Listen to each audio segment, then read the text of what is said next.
Yeah, and the question of solvency feeds directly into this financing and funding structure, in the sense that, you know, cooperative, like any other distinct legal personality, exists outside its members. It starts off, it has no money. It gets to a point of threatened insolvency, it has no money, and so the money's got to come from the outside. And then how does the money come in? And you need money to make money. It's as simple as that. And so working capital, the capital of a business used to pay the day-to-day trading, and typically flows into an enterprise either by loan or by share. The difference between a company structure and a CME structure is that the members don't have to be shareholders. That might have a difficulty in itself, because you might want everybody to hold a share, and you can have prescriptive rules. And this applies to non-distributing and distributing cooperatives. And so what is typically contemplated in many organisations, and you know, national representative bodies are typically structured this way, is that rules of a co-op might require the members to pay entry fees and subscription amounts. Now, when you think about a startup or a transcending an insolvency, what you're trying to do is raise enough money through this process to fund next year's budget.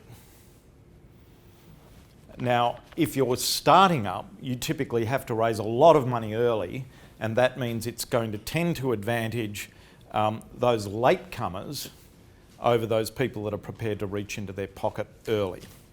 So hence a share structure can tend to give a right to a means of putting money in, but give a right to people who are prepared to put the money up front. So we're in the Garden of Eden. We can make any choices here we choose. Some are going to be good, some are going to be bad. But you've got this vast array of tools that you can use as to how to get the money in from the outside. Now, this structure is a very hand-to-mouth operation.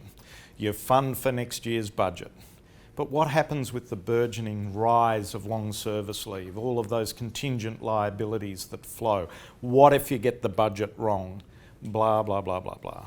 Okay, it's a difficult path. And remember, it's the board, in the interest of this organisation for a proper purpose, exercising the due diligence necessary, that sets this. And if they mess up and they do it negligently, there's an issue that might flow from that. It's not enough that you're just honest. Now, when you think about trying to build the capital in an organisation, if you've got a loan, on the one hand you get money into the company, but you have a debt. So the net value of the organisation and the entity doesn't change.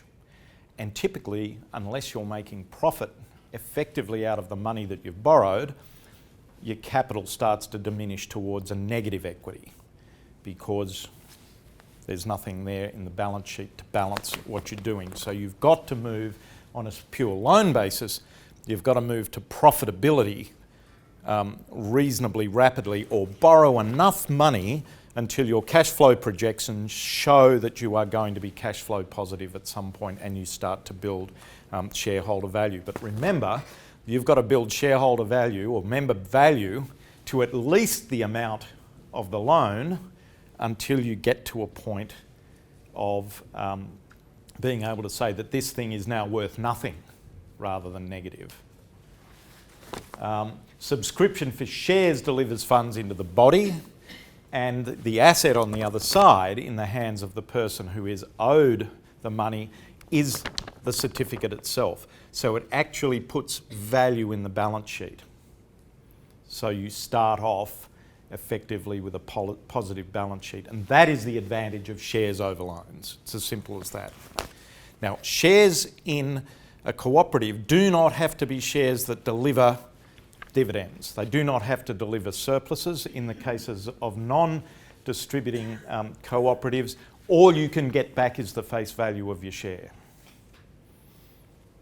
But it's a good way of getting money in and enhancing your balance sheet. Why do you enhance your balance sheet? So you can appeal to a bank at some point and borrow more money.